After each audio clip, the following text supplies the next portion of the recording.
I'm very proud that the Group Training Academy is receiving the Art Fisher Memorial Education Award. Why it's so important that this is being recognized is because training is the foundation of our industry.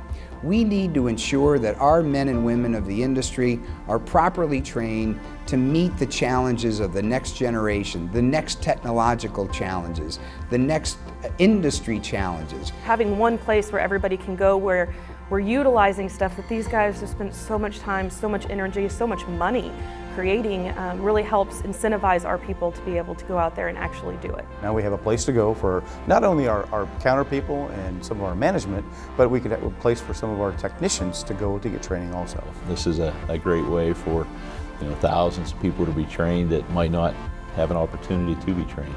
I think it's needed. It's totally needed in the industry. Training. That's the name of the game. That's how you get the newer generations of technicians and counter people to understand our industry and to learn about our industry. And that's why it's so important that the Group Training Academy is being recognized tonight, because of the fact that they are taking a proactive stance towards training and preparing our industry for the future. I feel very fortunate to be involved with both Federated and now Prano as a group, because it's a great bunch of people. It's people I've seen and been around for years.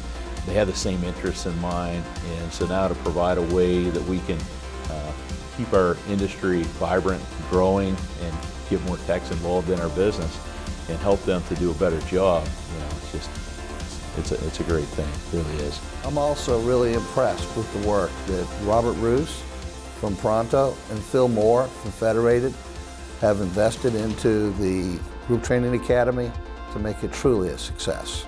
So kudos to everyone who's had a hand in creating it. Congratulations, Robert and Phil. Great job.